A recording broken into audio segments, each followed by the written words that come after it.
안녕하십니까, 조현욱입니다. 자, 이제 이번 시간부터 이제 우리 위험물 기능장 실기 이제 첫 이론 시간입니다. 이제 가야 됩니다. 자, 첫 번째로 이제 우리 위험물의 연소와 이제 소화 파트가 이제 나오겠죠. 자, 이쪽 파트에서는 위험물의 이제 연소라고 해서 이제 화재가 무언지, 그리고 화재 연소의 뭐 3요소, 그리고 이제 뭐 폭발도 나오고, 그 다음에 이제 거기에 관련된 뭐 위험도 구하는 식이라던가 혼합가스의 뭐 폭발 구하는 식, 그런 것들이 나오고, 자, 이제 불 났으니까 이제 불을 꺼야겠죠. 그래서 이제 소화에 관해서 이제 여러 가지 소화 약제와 소화기, 그리고 이제 각각의 내용이 나오게 되겠죠. 자, 이쪽 부분 같은 경우에는 상대적으로 시험 출제가 됐을 때 계산 문제는 제 기준으로, 그리고 이제 뭐 설명을 여러분들 듣다 보시면 상당히 쉽습니다. 계산 문제가 좀 나오는 편입니다. 그래서 이제 계산 문제 잘 챙겨주시고, 이쪽에서 이제 이론 내용이 나온다라고 하면 보통 이제 용어 중심, 그리고 이제 뭐 예를 들어서 이제 뭐 자연 발화 방지법 같이 이제 뭐 쓰시오라고 나오는데 길지는 않습니다. 대체적으로. 그래서 좀 공부하실 때 좀 수월하게 좀 보셔도 되는 부분입니다. 이쪽은. 그래서 여러분들 책에 이제 기출됐던 부분은 다 표시가 되어 있으니까 그쪽 위주로 보시되, 나머지 같은 경우에도 기본적인 용어 위주로 좀 잘 봐주셨으면 합니다. 자, 이제 내용 들어갈게요.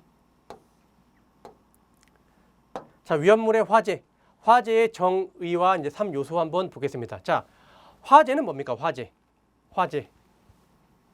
불이 난 거죠. 불이 났다. 자, 그런데 이제 불 나면 우리가 전부 다 화재라고 하지는 않죠. 자, 그래서 이게 가장 키포인트입니다. 자, 소화할 필요가 있는 현상을 우리가 화재라고 합니다. 자, 예를 들어서 보겠습니다. 우리가 이제 밥을 하려고 가스레인지 불을 켰어요. 불 난 건 맞죠, 사실. 불이 나 있잖아요. 그런데 우리가 그것을 화재라고 하지는 않습니다. 그리고 이제 제철소 용광로에 엄청나게 이제 고온으로 이제 불이 난 상태죠. 불이 있으니까 불이 났다라고 볼 수 있습니다. 그런데 그것은 이제 철을 녹여가지고 재련을 하기 위해서 이제 온도를 높인 거기 때문에 불을 피운 거죠. 그렇기 때문에 우리가 화재라고 하지 않죠. 그리고 이제 우리가 용접하려고 할 때도 그 용접용 가스에다가 스파크를 일으켜서 불을 붙이죠.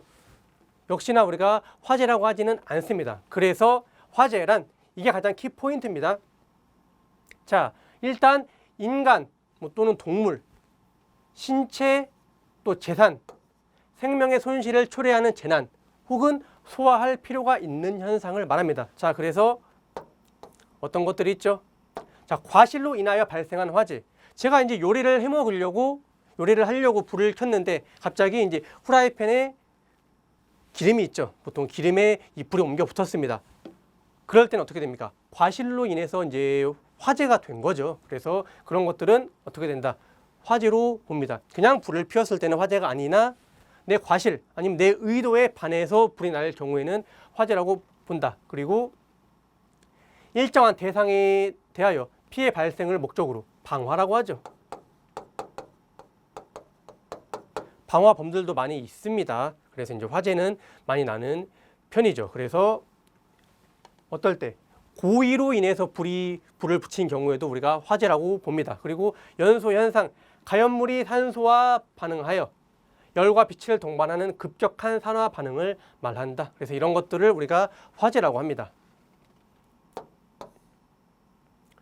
자, 연소 현상에서 제외되는 이제 경우를 한번 보겠습니다. 자, 금속의 부식, 산소와 결합하는 것도 맞습니다. 자, 이 금속이 어떻게 산소와 결합을 하면서 열과 빛을 내는 경우도 있습니다.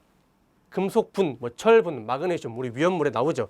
그런 것들 다 이제 연소를 하는 가연성 고체인데 어떻게 불이 난다는 소리는 열과 빛을 내는 현상을 말합니다. 그럴 경우에는 우리가 연소라고 하고, 자, 그냥 부식 같은 경우에는 산소와 결합하는 것은 맞습니다. 철 같은 경우에도 산소와 결합해서 이 산화철을 만듭니다.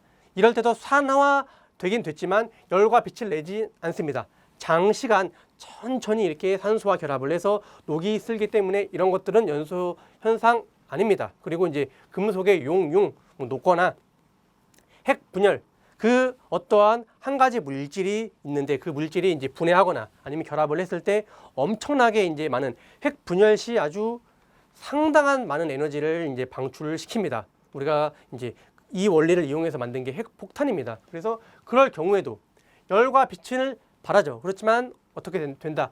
산화 현상은 아닙니다. 산소와 결합하는 게 아니라 그냥 그 물질 자체가 분해를 합니다. 그 분해할 때 엄청난 양의 에너지가 발생하기 때문에 열과 빛은 나죠. 그렇지만 산화 현상이 아니므로 연소는 아닙니다. 그래서 연소란 정확하게 무엇이다? 연소란 가연물이 산소와 결합하여 열과 빛을 내는 산화 현상이다. 이 말이 꼭 들어가야 됩니다. 자, 아까 했던 말과 똑같은 말입니다. 자, 그래서 이제 정리하면 이거로 볼 수 있겠죠. 화재의 3요소. 인간의 의도에 반한다. 또는 방화, 소화할 필요성이 있는 연소 현상. 그리고 소화 시설이나 그와 유사한 시설을 사용할 수준 이상 되어야 한다. 여기 나온 거 정리를 한번 해보겠습니다. 자, 우리가 담뱃불도 불이죠. 그리고 담뱃불에 의해서 낙엽이나 땅에 떨어진 종이 하나만 있습니다. 아무것도 이제 다 탈 게 없고 종이 하나만 있는데 거기에 불이 붙었어요. 그러면 잠깐 한 5초 정도 타고 다 꺼지겠죠. 그런 것까지 우리가 이제 화재라고 하지는 않습니다. 금방 끌 수 있거나 아니면 냅둬도 자연적으로 꺼지고 뭐 아주 다른 뭐 건축물이나 다른 뭐 나무나 아주 종이에 심하게 옮겨 붙거나 그러지 않고 그냥 금방 꺼지고 뭐 피해를 발생하지 않는다라고 할 경우에도 우리가 화재라고 하진 않죠. 그래서 이 세 가지 인간의 의도에 반한다. 방화, 그리고 소화할 필요가 있다. 그리고 소화 시설이나 그와 유사한 시설을 사용할 정도로 큰 화재다라고 할 경우에 우리가 화재라고 합니다. 자, 화재의 판정 예시 한번 보겠습니다. 가정집의 굴뚝으로부터 불꽃이 인근 지붕에 비화하여 비닐로 씌운 지붕판이 녹아 구멍 났으나 연소가 되지는 않는 사례. 자, 사람의 의도에 반하여 소화할 필요가 있다. 그렇지만 어떻게 한다? 소화 시설까지 필요하지는 않죠. 그렇기 때문에 화재라 볼 수는 없습니다. 뭐 이런 식으로 여러분들이 보시면 되겠습니다. 자, 이번에 한번 볼까요? 어린이가 성냥을 갖고 불장난하다가 옆에 있는 의자에 연소 확대되어 귀가 중인 어머니가 화장실에 있는 물로 소화한 사례. 사람의 의도에 반했죠. 소화할 필요가 있죠. 냅두면 어떻게 됩니까? 냅두면 우리가 이제 봤던 내용 이제 우리가 필기 때도 많이 봤듯이 집안에 이제 의자에 불이 붙으면 한 번에 이제 우리가 플래시 오버라는 걸 배웠었죠. 그래서 한 번에 집 전체로 불이 옮겨 붙을 수도 있습니다. 그렇기 때문에 얼른 불을 꺼야 되죠. 어머니가 뭘 이용했습니까? 화장실에 있는 물은 소화 약재로 들어갑니다. 그렇기 때문에 어떻게 된다? 화재로 보죠. 세 가지가 전부 다 들어갔기 때문입니다. 자, 화재의 발생 현상 한번 천천히 읽어보시면 됩니다. 자, 전기로 인한 화재 발생이 가장 많이 일어납니다. 그리고 이제 담배도 많이 발생됩니다. 특히나 이제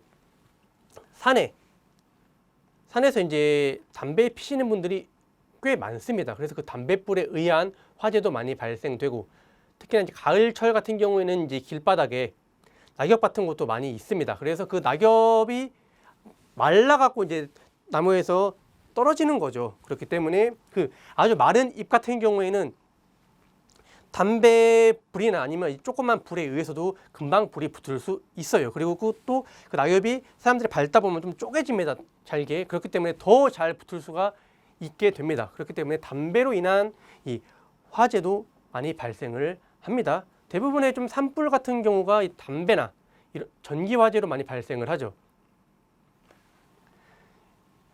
이제 최근에 일어났던 강릉 지방의 아주 대규모 산불 화재도 인근에 있던 그 시설에서 발생했습니다. 그 전기적인 문제죠. 그래서 이 두 가지가 가장 크다라고 보시면 되겠습니다. 다음에 이제 뭐 방화, 불티, 뭐 불장난, 뭐 기름에 의한 화재. 자, 그리고 계절별 겨울철에 가장 많이 발생합니다. 이유는 건조해서 그래요. 뭐 겨울철에 난방 시설을 많이 이용하고 좀 불을 많이 떼기도 하지만 겨울철에 제일 건조하죠. 그렇기 때문에 불이 더 잘 붙습니다. 여름철에 그러면 당연히 더 안 발생하겠죠. 자, 화재의 종류 한번 보겠습니다. 화재의 종류는 별표 하나 합쳐서 여러분들이 좀 보셔야 됩니다. 자, 화재의 종류에 따라서 우리가 A, B, C, D급으로 이제 우리가 구분되어 있는 것을 암기를 해야 됩니다. 자, A는 일반 화재, 원형 표시색 백색, B는 유류 표시색은 황색, C는 전기 화재 청색, D는 금속 화재 무색. 자, 그래서 이제 각각의 화재에 따른 표시 색상이 있습니다. 그래서 이제 우리가 이제 일반적으로 가장 많이 볼 수 있는 분말 소화기 있지 않습니까? 빨간색 소화기. 거기에 보면 A, B, C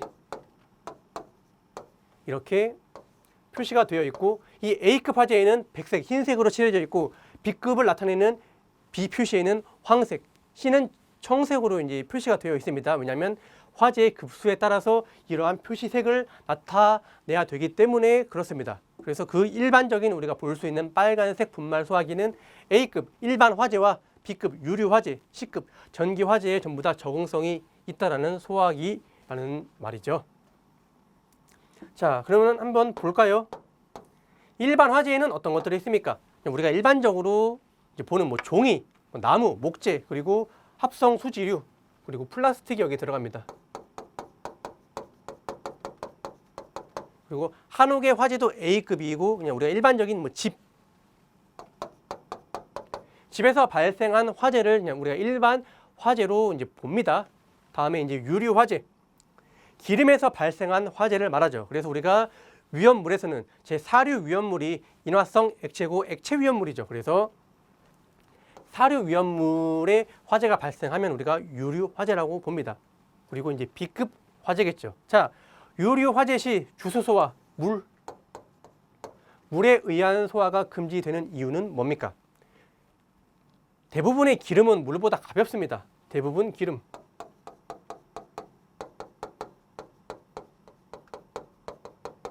물보다 가볍다.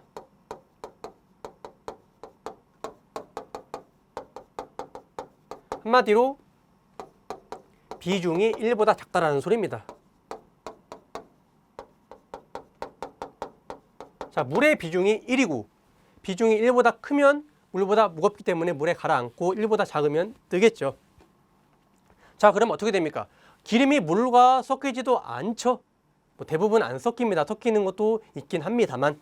그래서 어떻게 되죠? 자, 이러한 통에 기름이 이렇게 있고 여기 이제 불이 났습니다. 불이 나 있겠죠. 그랬을 때 물을 부어버리면 물은 들어가 버리고 섞이지도 않고 오히려 기름이 떠버립니다. 다 넘치겠죠. 다 넘치면 어디로 갑니까? 전부 다 바닥으로 이렇게 흐르겠죠. 그러면 화재가 이 통에서만 났다라고 하면 물을 부어버리면 전체적으로 이렇게 화재가 다 번져버리게 됩니다. 아주 순식간에 금방 번지게 됩니다. 자, 이걸 제가 이제 학교 다닐 때도 이제 뭐 유기용제를 가지고 실험을 하는데, 유기용제는 이 기름이라고 보시면 이제 되겠습니다. 이 책상에서 조그마한 이제 샬레에 올려놓고서 이제 불을 붙인 다음에 실험을 하는데 온도를 높이기 위해서 그랬습니다. 불이 나니까 이제 학생들이 당황을 해서, 뭐 학생이지만 제 친구였습니다. 당황을 해가지고 물을 막 부었습니다, 여기다가. 그러니까 처음에는 뭐 이만한 책상에, 좀 지우고 볼게요. 이만한 큰 책상에 보통 4명 정도가 앉아서 이렇게 실험할 수 있는 책상입니다. 되게 큽니다. 근데 이만한 아주 여기 샬레에 유기용제가 담겨 있었는데 물을 부으니까 처음에 이렇게 불이 나 있겠죠. 그러다가 물을 부으니까 전체적으로 이렇게 막 불이 번져가지고 순식간에 막 불이 이렇게 다 표면적으로 이렇게 번졌습니다. 뭐 더 당황하겠죠. 불을 끄려고 물을 부었는데 오히려 불이 번져버렸으니까. 그래서 그때 이제 실험 담당 선생님이 엄청 뭐 화를 내시면서 다 비키라고 하면서 바로 이제 뒤에 전부 다 모래가 있었습니다. 원래 우리 위험물에서 많이 배웠었죠. 건조사.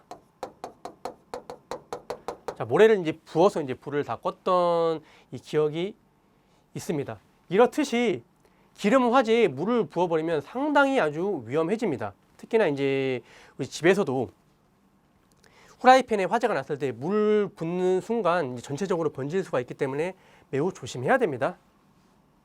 자, 전기 화재는 일반적으로 합선, 과부하, 누전, 스파크에 의해서 발생하고 전기 화재에 의한 사고도 많이 발생합니다. 과열도 문제가 되겠죠. 자, 그리고 이제 금속 화재 보겠습니다.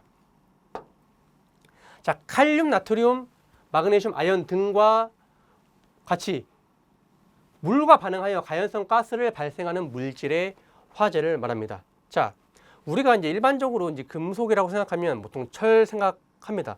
철은 이제 물과 이제 닿아도 보통 이제 뭐 불 나거나 그러진 않죠. 그렇지만 철분은 우리가 또 위험물에 들어갑니다. 철분은 물과 만나서 가연성 가스인 수소를 발생시키고, 특히나 이 칼륨, 나트륨 같은 경우에는 자연 발화성의 성질도 가지고 있습니다.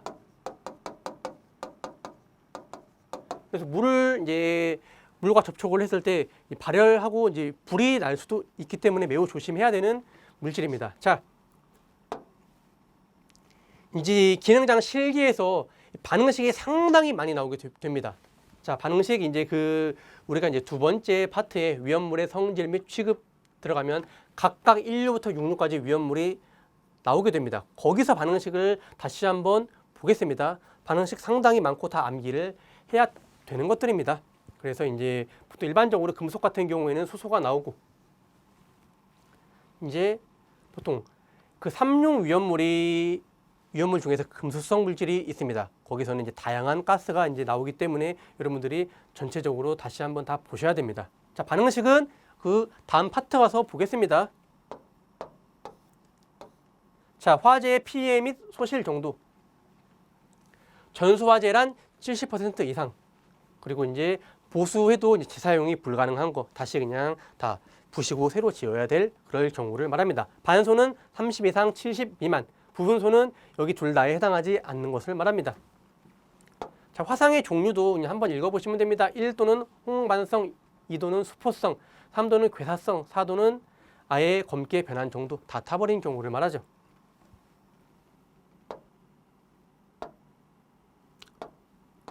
자, 위험물의 연소 이론, 연소의 정의 앞에서 잠깐 한번 설명을 했었습니다. 연소란 무엇입니까? 연소의 정의는 여러분들 꼭 암기를 해주시기 바랍니다. 별표 2개. 자, 연소란 한마디로 일단 타야 되죠. 그럼 어떤 물질이 탑니까? 그냥 아무 물질이나 다 탑니까? 그것은 아니죠. 일단 타는 물질, 우리가 그것을 가연물이라고 합니다. 가연물이 어디? 공기 중에서 뭐랑 반응을 합니까? 공기 중에 여러 가지 물질이 있겠죠. 질소도 있을 것이고, 산소도 있을 것이고, 아르곤도 있을 것이고, 뭐 CO2도 있을 것이고, 그 외 여러 가지 물질 많이 있죠. 뭐 NO2부터 해서 SO2 별 물질이 다 있습니다. 그 중에서 이 산소와 반응하여 열과 빛을 동반하는 급격한 산화 현상. 일단 필수적으로 이 말은 들어가야 됩니다. 가연물이 산소와 반응하여 열과 빛을 내는 산화 현상. 이 말은 필수적으로 들어가야 됩니다. 자, 그리고 이 산화 현상, 급격한 산화 현상이 이루어져야지 어떻게 됩니까? 얼른 이렇게 불이 붙겠죠. 그러면서 이제 다 타버리겠죠. 그래서 더 부가적으로 추가하면, 자, 산소와 반응하는데 어디서? 우리가 지금 살고 있는 이 지구상에는 공기가 있죠. 그 공기 중에 있는 산소와 반응하여 급격한 산화 현상, 이렇게 여러분들이 보시면 되겠죠. 꼭 암기를 해 주시기 바랍니다. 자, 그러면 이제 우리가 이제 불 나는 광경을 많이 봤었죠. 그래서 이 불꽃 색을 본 다음에 대충 이제 이 연소 온도가 어느 정도 되는구나라고 우리가 짐작을 해볼 수가 있습니다. 자, 이제 적색을 기준해서 우리가 보통 불을 빨간색이라고 하잖아요. 그래서 적색 기준에서, 자, 암적색, 좀 어두운 적색이다라고 하면 700도, 담암적색, 더 어둡다라고 하면 520도입니다. 그래서 여기를 기준으로 좀 더 어두운 적색, 그리고 이쪽으로 갈수록 좀 밝은, 자, 휘적색, 밝을 휘자를 써서 좀 밝은 적색, 황적색을 우리가 이제 주황색이라고 보시면 되겠습니다. 1100도, 다음에 이제 백적색, 거의 이제 흰 빛을 띠는 빨간색을 말하죠. 1300도, 휘백색, 아주 밝은 백색, 1500도 이상. 우리가 이렇게 해서 연소의 색을 본 다음에 온도를 추정해 볼 수가 있습니다. 당연히 암기를 해야겠죠. 그래서 이제 여러분들 적색을 기준으로 해서 좀 더 어둡거나 밝은 순서대로 암기를 해주시기 바랍니다. 휘황, 휘가 두 개 나오니까 헷갈리죠. 그래서 휘황, 뭐 백, 휘백 이렇게 여러분들 암기를 해주시기 바랍니다. 자, 연소의 3요소 당연히 중요하죠. 여기는 별표를 3개 해보겠습니다. 자, 제가 이제 빨리 넘어가는 부분은 여러분들 한두 번 읽어보고 넘어가셔도 되나 별표를 친 부분은 이제 암기를 하라고 제가 이제 강조를 하는 부분입니다. 자, 일단 연소의 3요소 뭐가 있습니까? 가연물, 산소 공급원, 점화원이 있죠. 그래서 우리가 이 세 가지를 합해서 가산점 이렇게 암기를 해주시면 되겠습니다. 첫 번째로 가연물, 연소의 3요소. 연소가 이루어지려고 하면 세 가지 요소가 있어야 되는데 첫 번째로 타는 물질이 있어야겠죠. 그래서 일반적으로 우리가 잘 아는 타는 물질, 뭐 목재, 종이, 석탄, 플라스틱 등과 같이 산소와 반응하여 발열 반응을 하는 물질을 말합니다. 여러 가지가 더 들어가겠죠. 뭐 기름, 폭탄도 들어가겠죠. 자, 이런 한마디로 다 잘 타는 물질들을 말합니다. 그런데 가연물의 조건 한번 보겠습니다. 여기도 별표 한 2개 정도 해서 따로 여러분들이 암기를 해 주시기 바랍니다. 단독으로 시험 문제 출제될 수 있습니다. 그래서 뭐 문제 예를 들어 자, 가연물의 조건에 대해서 쓰시오라고 하면 최대한 많이 써야겠죠. 아니면 뭐 4가지 이상 쓰시오, 4가지 쓰시오라고 하면 이 중에서 4가지를 쓰셔야 됩니다. 자, 이렇게 보고 우리는 앞에다가 가로치고 좋은이라고 한번 넣어보겠습니다. 그래야지 좀 더 이해하기 쉽습니다. 자, 이 교탁도 탈 것이고 당연히 이 종이도 타겠죠. 다 잘 타긴 타나 자, 좋은 가연물의 조건 보겠습니다. 열 전도율이 작아야 됩니다. 자, 이 옷도 타겠죠. 그런데 이 옷이 타지만 다른 옆에 있는 이런 물체에게 열을 잘 전달해주면 어떻게 됩니까? 열 전도율이 크면 그만큼 계속 가열하고 있는데 그 열을 딴 데 줘버립니다. 그러면 이 물질이 탈 때까지 걸리는 이 에너지를 높여줘야 되는데 더 시간이 오래 걸리겠죠. 그렇기 때문에 열 전도율은 작아야 됩니다. 그냥 열을 가해줬을 때 딴 데 안 주고 지 혼자 갖고 있어야지 빨리 올라가겠죠. 그래야지 불이 붙을 거 아닙니까? 자, 발열량은 커야 됩니다. 불이 붙었을 때 이제 열을 발생하는 그 양은 커야 되고, 자, 표면적이 넓을 것. 자, 책이 있습니다. 이 책을 한 권 통째로 이렇게 여러분들이 이제 라이터에 불을 붙여서 가열한다고 합시다. 잘 붙을까요? 잘 안 붙겠죠. 그런데 전부 다 찢습니다. 한 장 한 장씩 다 찢어갖고 그러면 대략적으로 책이 한 몇백 페이지가 나오겠죠. 그래서 한 장을 가열하면 어떻게 됩니까? 잘 타겠죠. 자, 어떻게 볼 수 있을까요? 표면적이 그러면 책이 만약에 700페이지라고 하면 이 통째로 있던 것보다 700페이지로 다 찢어버리면 700배가 늘어나겠죠. 표면적은 넓어야지 불이 더 잘 붙습니다. 나무 같은 경우에도 여러분들 통나무가 이렇게 있으면 나무가 이렇게 있으면 그냥 이렇게 여기다 라이터 불 갖다 대면 불 붙어요? 안 붙어요? 불 안 붙죠. 그런데 나무를 전부 다 톱밥으로 다 간다던가 아니면 이렇게 뭐 슬라이스처럼 얇게 이렇게 썰어버리면 그나마 쉽게 불이 붙을 수 있겠죠.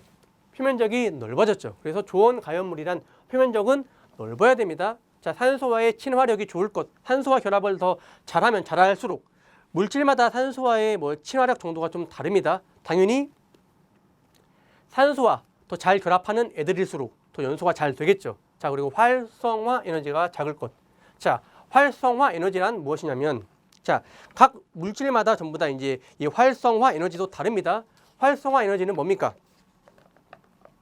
활성화 될 때까지 이렇게 보면 됩니다. 내가 탈 때까지 필요한 에너지입니다. 한마디로 내가 열이 받으면 타겠죠.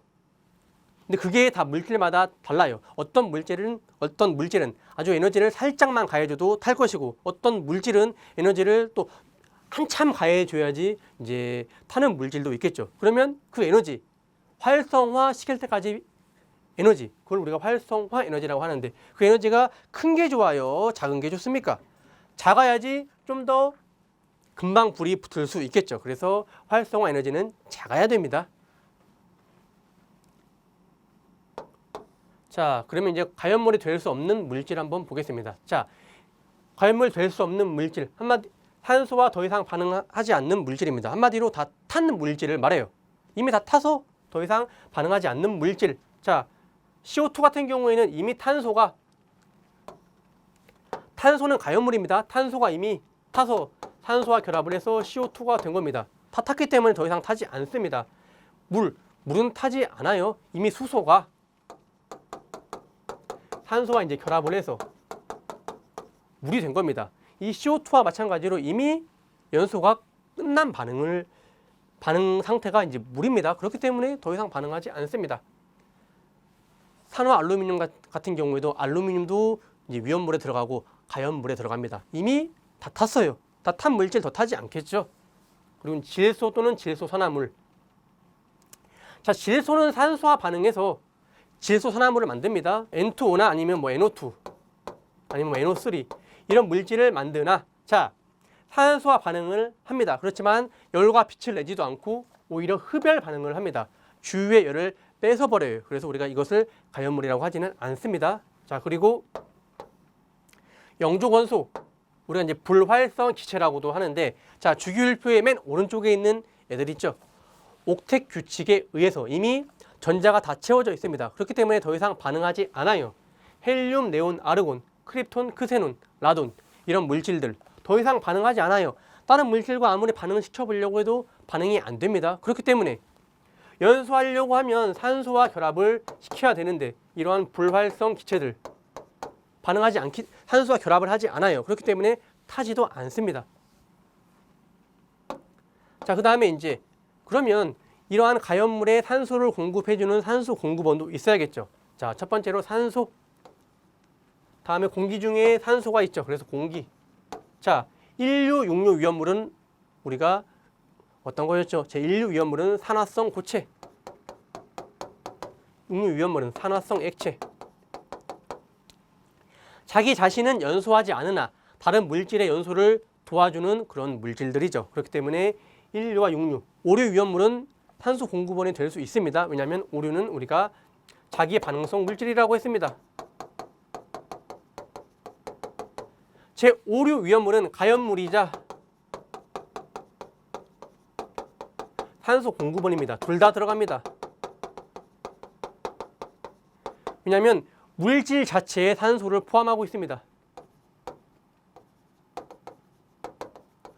자, 이렇게 생각해 보시면 됩니다. 일단 산소를 가지고 있기 때문에 산소 공급원도 됩니다. 자, 폭탄, 제5류 위험물, 자기 반응성 물질을 제가 이제 폭탄이라고 생각하시면 이해하기 쉽다라고 했습니다. 왜냐하면 자, 폭탄, 가연물이 이제 연소, 불이 나려고 하면 산소와 결합을 해야 되죠. 일반적으로 산소는 어디에 있습니까? 공기 중에 있죠. 그래서 우리가 이 지상에 공기가 있는 상태에서 불을 붙이면 붙는데, 자, 여러분들 이 영화나 드라마 많이 보시면 폭탄은 어디에서도 터집니까? 물 속에서도 터지죠. 물 속에 산소가 없죠. 뭐 용존 산소가 있긴 합니다만 이제 연소가 이루어지려고 하면 적어도 산소 농도가 15% 이상은 돼야 되죠. 우주 공간 진공 상태죠. 거기서도 이제 폭탄은 터집니다. 터진다는 소리는 불 나면서 터지죠. 연소를 합니다. 이 물질 자체에 산소를 포함하고 있기 때문에 산소가 없는 공간에서도 얘네들은 불이 나죠. 자, 그래서 일단 산소를 포함하고 있기 때문에 가연물이자 산소 공급원의 역할도 할 수 있습니다. 자, 마지막으로 이제 점화원. 자, 이 종이도 가연물. 지금 이 공간에도 산소가 있습니다. 공기가 있기 때문에 저도 숨을 쉴 수 있고 제가 지금 계속 살아 있으면서 강의를 하는 거 아닙니까? 자, 그런데 여기에 지금 뭐가 없습니까? 점화원이 없기 때문에 불이 나지 않죠. 점화원은 뭐 전기 불꽃, 정전기 불꽃, 뭐 고온 표면 아니면 불꽃 대표적으로 어떤 것들이 있습니까? 뭐 라이터 불꽃 같은 경우에도 있겠죠. 이런 것들로 불을 붙여줘야지 불이 붙지 그냥 가만히 있는 상태에서는 불이 나지는 않습니다. 그래서 이 세 가지가 다 있어야지 어떻게 된다. 연소가 이루어진다. 그래서 연소의 3요소라고 합니다. 자, 한 가지 더. 연소의 4요소. 뭐가 더 추가됩니까? 순조로운 연쇄 반응이 추가가 됩니다. 자, 이것은 무엇이냐면 3요소가 다 갖추어져 있는 상태가 있습니다. 자, 가연물이 여기 있고 여기 안에다가 가연물을 이제 담아놨습니다. 이 공기도 있습니다. 자, 그리고 이제 제가 이제 여기다 손으로 라이터 불을 이제 막 붙이고 있습니다. 라이터로 이제 불을 막 이렇게다가 붙이고 있습니다. 그런데 불이 안 나요. 그럼 이것은 어떤 경우입니까? 자, 순조로운 연쇄 반응도 같이 이루어져야지 불이 붙을 수 있습니다. 자, 이것은 뭐냐면 순조로운 연쇄 반응. 불이 나려고 하면 가연물이 산소와 결합을 해야 되죠. 그런데 이 산소와의 결합을 방해하는 물질들이 있습니다. 자, 가연물이 이제 공기 중에 있는 산소와 결합을 해야 되지만, 자, 대표적으로 할로겐 화합물들이 있습니다. 할로겐 화합물들 아주 좋은 소화 약재로 쓰이는데, 이 할로겐 화합물들을 여기다 뿌려주면 이 공간에 이렇게 막 칙칙 뿌립니다. 할로겐.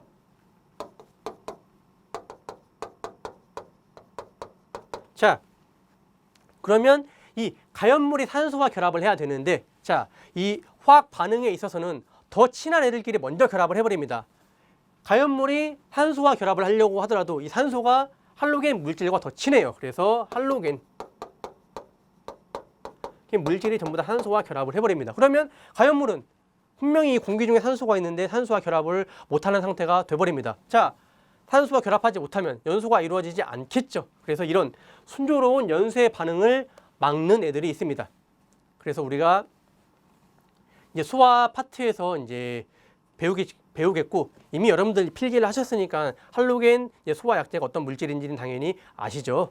그래서 이 할로겐 물질을 뿌릴 경우에는 어떻게 된다? 순조로운 연쇄 반응을 끊어버리는 겁니다. 그래서 우리가 이것을 부촉매 효과라고 하죠.